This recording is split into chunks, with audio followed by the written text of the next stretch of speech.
Kesungguhan melintas di mata dokter peri kecil ketika dia melihat sosok di langit. 4 kabut racun meresap. Monster naga racun Scorpion ini memiliki kekuatan yang sangat menakutkan. Pertempuran sengit mungkin tidak dapat dihindari hari ini jika mereka ingin memburunya. Tosok merah darah tetap menggantung di langit. Sayap naga raksasa perlahan mengepak di belakangnya, membawa gelombang demi gelombang angin liar. Namun, selain sayap dan ekor kalajengking yang tajam di belakang, monster naga racun Scorpion ini tidak berbeda dengan manusia biasa. Apalagi wajahnya sangat tampan. Selain itu, ada perasaan jahat yang samar-samar merembes darinya. Monster naga racun Scorpion perlahan turun dari langit. Akhirnya, ia berhenti di udara di atas. Matanya menyapu Dr. Perry kecil sebelum berhenti pada Xiaoyan di sampingnya. Dia mengangkat alisnya dan tertawa. Aku bertanya-tanya mengapa kamu punya nyali untuk mengantarkan diri ke tempat ini. Anda sebenarnya punya beberapa pembantu. Namun, kekuatan Dozong bintang 2 bocah-bocah ini membuatnya tidak layak menyerang raja ini. Aku datang ke tempat ini dengan maksud mendapatkan sesuatu darimu. Dokter Perry kecil itu sedikit tersenyum ketika dia memberitahunya dengan lembut. Oh, ini tentu saja bukan masalah. Selama Anda tetap menjadi wanita raja ini, tidak apa-apa, hanya meminta satu hal. Bahkan jika Anda menuntut lebih banyak, raja ini akan dapat memberikannya kepada Anda. Naga racun Scorpion tertawa ketika mendengar ini. Tatapannya segera mengandung beberapa kekejian saat dia menatap tubuh memikat Dr. Perry kecil. Dia belum pernah bertemu dengan seorang wanita yang bisa menariknya dengan cara ini selama bertahun-tahun. Namun, dia dengan jelas mengerti bahwa ketertarikan semacam ini sebagian besar disebabkan oleh badan keracunan yang menyedihkan. Menjadi binatang buas, tubuh racun jenis ini seperti tonik baginya. Aroma tubuhnya saja yang akan menyebabkan jiwanya bergetar dan merasa sangat nyaman. Ketika dia bertemu Dr. Peri kecil untuk pertama kalinya saat itu, dia tahu bahwa wanita ini pasti akan menjadi miliknya. Dalam hal ini, tolong serahkan inti monster kepadaku. Tatapan naga racun Scorpion menyebabkan kilatan dingin melintas di mata Dr. Peri kecil, sementara dia menuntut dengan suara samar. Senyum di wajah tampan naga racun Scorpion perlahan menegang sementara kemuraman muncul. Dia menjilat bibirnya dan berkata, sepertinya mereka yang datang tidak memiliki niat baik, dan mereka yang niat baiknya tidak datang. Jika orang lain yang mengatakan kata-kata ini di depan raja ini, dia pasti akan berubah menjadi mayat pada saat ini. Namun, raja ini sangat terpesona oleh Anda. Oleh karena itu, pelanggaran kepada saya ini akan dibayar kembali oleh pria di samping Anda. Sayap naga di belakang naga racun Scorpion dikepakkan setelah kata-kata ini terdengar. Tubuhnya tiba-tiba menghilang dari tempat. Mata Xiaoyan menyipit saat tubuh naga racun Scorpion menghilang. Pada saat yang sama, cahaya perak melintas di bawah kakinya ketika ia dengan cepat mundur beberapa langkah. Kaki Xiaoyan baru saja mendarat ketika sebuah tangan dengan paku merah darah tajam merobek titik di depannya. Seperti pedang yang tajam, garis hitam gelap muncul di ruang di mana tangan itu lewat.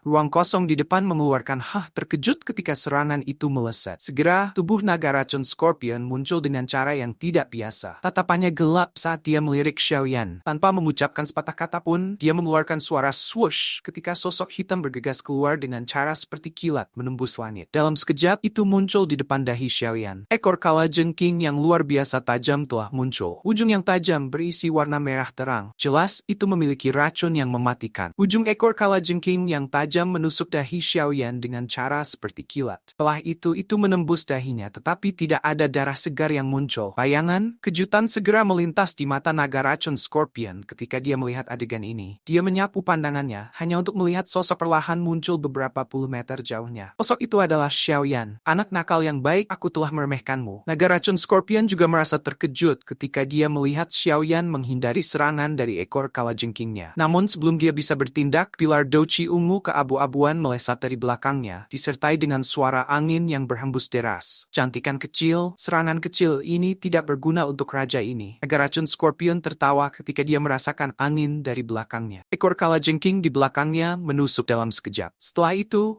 dengan mudah diblokir pilar doci ungu keabu-abuan. Aku tidak peduli dari mana asalmu, karena kamu sudah datang, tidak perlu pergi. Naga racun Scorpion tertawa terbahak-bahak saat matanya menyapu Xiaoyan dan Dr. Perry kecil. Setelah itu, dia membuka tangannya dan mengeluarkan raungan nyaring ke langit. Tempat ini tiba-tiba mulai bergetar setelah raungan menyebar. Segera, suara mengamuk bisa didengar. Xiaoyan dan Dr. Perry kecil melihat ke arah suara datang, dan mereka melihat garis hitam menyapu tanah seperti gelombang laut dari cakrawala. Gas beracun yang memenuhi udara menempel di garis hitam itu dan membentuk sesuatu seperti awan racun. Hati-hati, mereka semua adalah adalah binatang buas dalam aliran Fallen God. Tubuh dokter peri kecil menyala dan muncul di samping Xiaoyan. Wajahnya khusyuk ketika dia berbicara. Garis hitam secara bertahap mendekat sementara dokter peri kecil berbicara. Xiaoyan melirik dan menemukan bahwa itu bukan garis hitam. Baliknya, itu adalah lautan binatang buas yang padat. Awan racun yang diaglomerasi di udara terbentuk dari napas binatang buas beracun ini. Mata Xiaoyan membeku saat dia mempelajari adegan ini. Dia bahkan bisa merasakan dua aura kuat yang sama dari dalam lautan binatang buas yang padat. Meskipun mereka jauh lebih lemah dibandingkan dengan binatang naga racun Scorpion langit ini, mereka seharusnya telah mencapai kekuatan bintang 4 Dozong atau lebih. Raja ini adalah penguasa wilayah ini. Karena kamu telah tiba di tempat ini, apakah kamu hidup atau mati juga akan ditentukan oleh raja ini. Ekspresi gelap dan pekat muncul di wajah jahat naga racun Scorpion langit saat dia tertawa. Kita akan berurusan dengan binatang buas beracun ini. Tinggalkan naga racun Scorpion langit untuk bineka iblis dan Tianhuo untuk ditangani. Sepertinya mereka akan benar-benar menghiburnya. Xiaoyan hanya tersenyum tipis di hadapan arogansi binatang Scorpion naga racun langit. Dia menjentikkan jarinya dan boneka iblis muncul di depannya. Segera, dia mengusap cincin berwarna putih dan jiwa ilusi Tianhuo Zunze perlahan-lahan melayang keluar. Bocah, kau benar-benar berpikir terlalu tinggi tentang aku. Kamu telah menemukan orang yang merepotkan. Tianhuo Zunze melihat binatang naga racun Scorpion dengan kabut racun mengerikan tidak jauh. Setelah dia muncul, dia segera berseru, kekuatan bertarung orang ini kemungkinan bahkan lebih kuat dari Fei Tian itu. Bagaimana Anda menyinggung keberadaan seperti itu? Saya tidak punya pilihan. Darah esensi dari peringkat 7 binatang ini diperlukan untuk membantu Anda memperbaiki tubuh. Xiaoyan merentangkan tangannya dan tersenyum ketika dia menjawab. Tianhuo Zunze sejenak kusam ketika mendengar ini. Dia segera dan tanpa daya menggelengkan kepalanya ketika dia berkata, baiklah, bocah, Anda selalu punya alasan. Namun aku sendiri tidak akan bisa menghadapinya. Meskipun kekuatan spiritual Tianhuo Zunze cukup kuat, itu akan sedikit kurang jika dia bertarung secara terbuka dengan seorang ahli di tingkat naga racun Scorpion ini. Semua kelemahan ini adalah karena ketidakmampuannya untuk menggunakan Douqi. Boneka iblis akan melakukan yang terbaik untuk membantu Anda. Saya pikir seharusnya tidak ada masalah kan? Jari Xiaoyan menunjuk ke boneka iblis di sampingnya dan tertawa. Tianhuo Zunze menghela nafas lega ketika melihat boneka itu. Kekuatan pertempuran dari boneka iblis saat ini tidak kalah dengan kekuatan bintang 8 Dozong. Dengan bantuannya, Tianhuo Zunze akan memiliki kepercayaan diri yang lebih besar ketika menghadapi orang itu. Senyum di wajah naga racun naga Scorpion Beast sedikit menegang ketika Tianhuo Zunze dan boneka iblis muncul. Suaranya suram saat dia berkata, jadi kamu sudah bersiap. Xiaoyan samar-samar tersenyum. Dia melirik tak terhitung banyaknya binatang buas beracun yang bergegas sambil mengeluarkan suara gemuruh yang keras. Setelah itu matanya beralih ke Tianhuo Zunze dan berkata, Tuan Huo, cobalah untuk secepat mungkin. Dokter peri kecil, dan aku akan menghentikan semua binatang beracun ini. Ya, tidak masalah. Dengan boneka iblis, tidak akan terlalu sulit untuk menghabisinya. Tianhuo Zunze perlahan mengangguk saat dia menjawab, orang tua, bukankah kamu takut menggigit lidahmu dengan mengucapkan kata-kata sebesar itu? Raja ini adalah anggota suku naga Scorpion. Kamu berani menyentuhku? Mata naga racun Scorpion gelap dan pekat saat dia berbicara. Suku naga Scorpion? Xiaoyan sedikit mengerutkan kening. Dia telah mendengar tentang suku binatang ajaib ini sebelumnya. Itu bisa dianggap sebagai suku yang sangat kuat di dunia Magical Beast. Apalagi reputasinya juga cukup besar. Dikabarkan bahwa semua anggota suku naga Scorpion ini memiliki garis keturunan naga kuno yang langka di dalam tubuh mereka. Naga kuno itu mengacu pada Ancient Dragon yang sangat misterius. Jarang ada orang di benua Douqi yang telah melihat jejak keberadaan yang sedemikian legendaris. Dalam dunia Magical Beast, setiap Magical Beast yang memiliki petunjuk tentang hubungan dengan Void Ancient Dragon misterius ini merupakan indikasi bahwa mereka kuat. Mereka seperti naga racun Scorpion ini di depan. Kekuatan bintang 8 Dozong dapat dianggap sebagai ahli tingkat atas di seluruh benua Douqi. Selain itu, suku naga Scorpion ini jauh lebih besar jumlahnya dibandingkan dengan Void Ancient Dragon. Oleh karena itu, meskipun tidak bisa dibandingkan dengan suku seperti suku Heaven Demon Phoenix, mereka dapat dianggap peringkat di antara yang teratas. Xiaoyan tidak berharap Beast Naga Raccoon Scorpion ini menjadi anggota suku naga Scorpion itu. Namun, sekarang setelah semuanya berkembang seperti ini, dia tidak punya pilihan selain melanjutkan. Lupakan orang ini yang menjadi anggota suku naga Scorpion. Bahkan jika dia adalah Void Ancient Dragon, kemungkinan Xiaoyan masih tidak punya pilihan selain menyerang. Tuan Tua Huo, tolong serang. Mata Xiaoyan beralih ke Tianhuo-Ze. Dinginnya rasa dingin melintas di wajahnya saat dia perlahan berbicara. Kilatan dingin melintas di mata kosong dari boneka iblis di sampingnya. Setelah kata-kata terakhir Xiaoyan terdengar, cahaya perak pada tubuhnya yang cerah menjadi lebih intens. Itu bahkan tidak berhenti sesaat ketika tubuhnya melintas dan bergegas ke naga racun Scorpion. Ekspresi naga racun Scorpion Scorpion segera menjadi sangat jelek ketika dia melihat boneka iblis bergegas. Niat membunuh melonjak liar di matanya. Ia dengan marah tertawa, "Karena kalian semua mencari kematian, raja ini akan mengabulkan keinginanmu semut." Tubuh ilusi Tianhua Zunsei bergetar sebelum perlahan menghilang dengan cara yang aneh. Tawa yang jernih dan keras membawa kesombongan yang bergema di langit. "Demot, jika saya yang lama tidak kehilangan tubuh saya, Anda juga akan menjadi semut di mata saya yang lama. Meskipun ini masalahnya, aku yang lama pasti akan mengambil darah esensimu hari ini."